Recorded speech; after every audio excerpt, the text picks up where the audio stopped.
Hello দর্শক বন্ধুরা, আসসালামু আলাইকুম। সবাই কেমন আছেন? আশা করি যে যেখানে আছেন অনেক অনেক ভালো আছেন। দর্শক বন্ধুরা, Xiaomi গ্লোবাল মার্কেটে তাদের দুইটি ফোন লঞ্চ করেছে, আর সেগুলো হচ্ছে Xiaomi 11T Pro এবং Xiaomi 11T।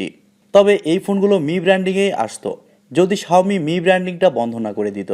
আজকের ভিডিওতে আমরা কথা বলবো Xiaomi 11T Pro এই ফোনটি নিয়ে।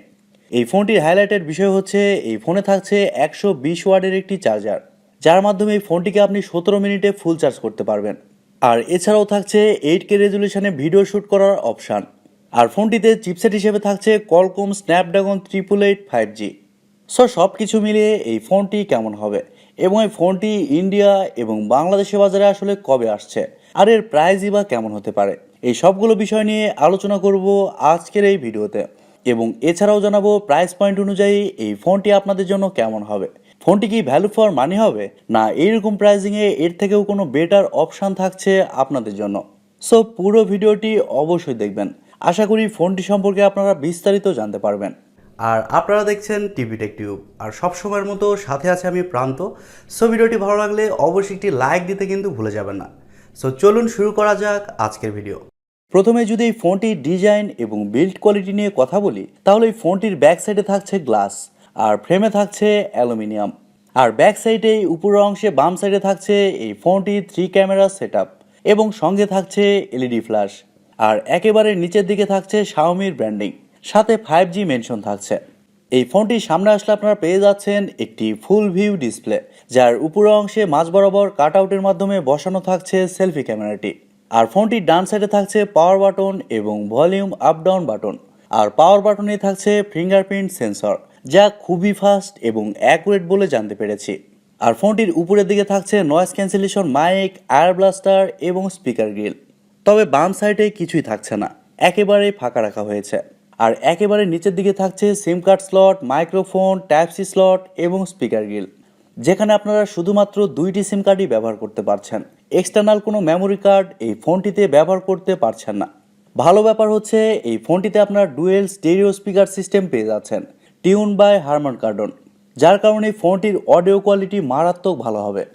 তবে এই ফোনটিতে অবশ্যই ইন ডিসপ্লে ফিঙ্গারপ্রিন্ট সেন্সর আশা করেছি, কারণ এত দামি একটি ফোনে সাইড মাউন্টেন ফিঙ্গারপ্রিন্ট আসলে কেমন জানি লাগে। আর আজকাল তো 3.5 মিলিমিটার হেডফোন জ্যাকের কথা ব্র্যান্ডগুলো ভুলে যাচ্ছে। এই ফোনটির থিকনেস করা হয়েছে 8.8 মিলিমিটার, আর ওজন করা হয়েছে 204 গ্রাম। বলতে পারেন এই ফোনটি মোটা এবং একটু ভারী। ফোনটি কয়েকটি গর্জিয়াস কালারে পাওয়া যাবে, আর সেগুলো হচ্ছে গ্রে, হোয়াইট এবং ব্লু। ওভারঅল এই ফোনটির ডিজাইন এবং বিল্ড কোয়ালিটি আমার কাছে মোটামুটি ভালোই লেগেছে। তবে সত্যি কথা বলছি, ইন ডিসপ্লে ফিঙ্গারপ্রিন্ট সেন্সর সত্যি আশা করেছি। আপনাদের কাছে এই ফোনটির ডিজাইন কেমন লেগেছে কমেন্ট করে অবশ্যই জানাবেন। পাশাপাশি আমাদের চ্যানেলে যদি আপনি নতুন হয়ে থাকেন, সেক্ষেত্রে আমাদের চ্যানেলটি অবশ্যই সাবস্ক্রাইব করে দিতে ভুলে যাবেন না। এবারে যদি ফোনটির ডিসপ্লে নিয়ে কথা বলি, তাহলে এই ফোনে থাকছে 6.67 ইঞ্চির একটি AMOLED প্যানেল, যেখানে আপনারা ডলবি ভিশন, 1 বিলিয়ন কালার্স এবং HDR10+-এর সাপোর্ট পেয়ে যাচ্ছেন। আর এছাড়াও থাকছে 120 হার্টসের রিফ্রেশ রেট। এটি একটি ফুল HD+-এর ডিসপ্লে, যার রেজুলেশন হচ্ছে 1080x2400 পিক্সেল। তবে এই ফোনটির ডিসপ্লেতে থাকছে 1000 নিটস পিক ব্রাইটনেস, আর এছাড়াও থাকছে 395 PPI ডেনসিটি।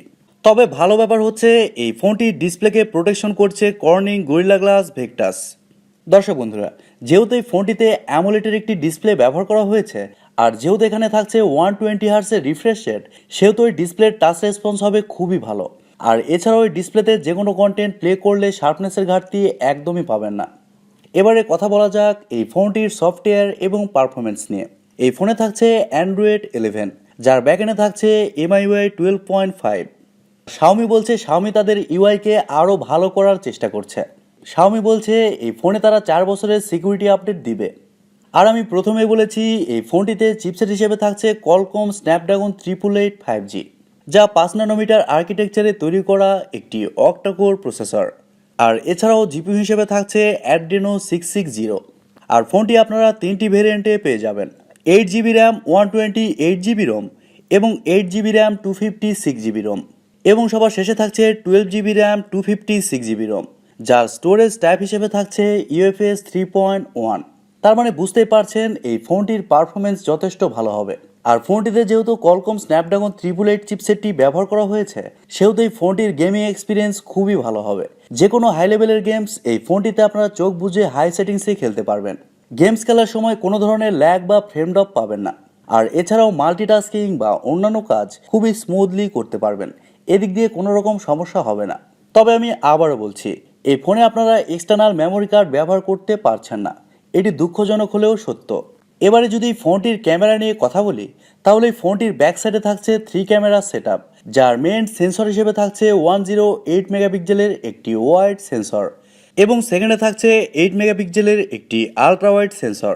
আর সবার শেষে থাকছে 5 মেগাপিক্সেলের একটি টেলিফটো সেন্সর। আর ফোনটির ব্যাক ক্যামেরার ফিচার হিসেবে থাকছে dual LED, dual tone flash, HDR, panorama.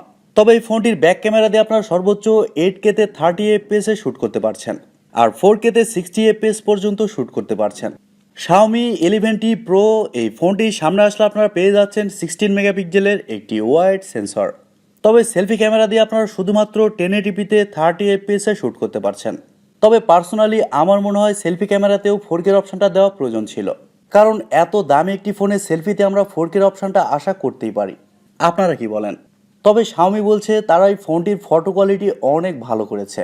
এবার আমাদের দেখতে হবে এই ফোনটির ফটো কোয়ালিটি আসলে কতটা ভালো হয়। ফোনটিতে এছাড়াও ওয়াইফাই, ব্লুটুথ, জিপিএস, এনএফসির মতো আরও অনেক ফিচার পেয়ে যাচ্ছেন। আর ইউএসবিতে থাকছে ইউএসবি টাইপ সি 2.0। এবারে যদি এই ফোনটির ব্যাটারি এবং চার্জার নিয়ে কথা বলি, তাহলে এই ফোনে থাকছে 5000 mAh এর একটি ব্যাটারি। আর ফোনটিকে চার্জ করার জন্য থাকছে 120 ওয়াটের একটি ফাস্ট চার্জার। আর এই চার্জারের মাধ্যমে আপনি 10 মিনিটে 72% পর্যন্ত চার্জ করতে পারবেন।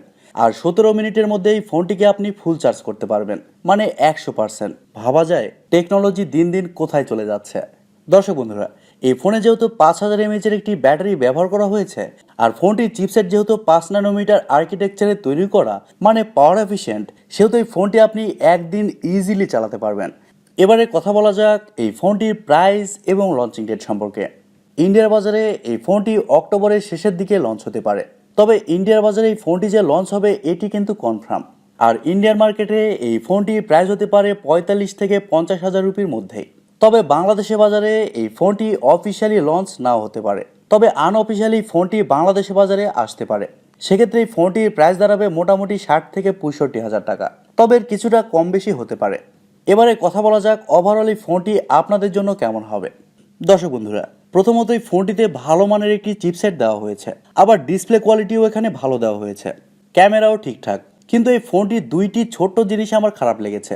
যেমন এই ফোনে থাকছে সাইড মাউন্টেন ফিঙ্গারপ্রিন্ট সেন্সর, এবং আরেকটি হচ্ছে এই ফোনের সেলফিতে 4K অপশনটা দেওয়া হয়নি।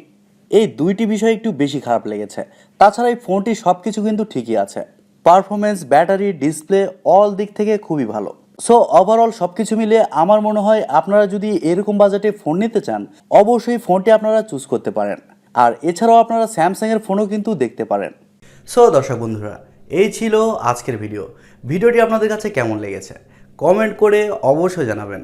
আর ভিডিওটি যদি সত্যিই ভালো লেগে থাকে তাহলে টিপিটেক টিউব চ্যানেলটি সাবস্ক্রাইব করবেন, ভিডিওতে একটি লাইক দিবেন, আর সবসময় আমাদের পরিবারের একজন হয়ে থাকবেন, কারণ আপনাদের সাপোর্ট এবং ভালোবাসা সবসময় প্রয়োজন।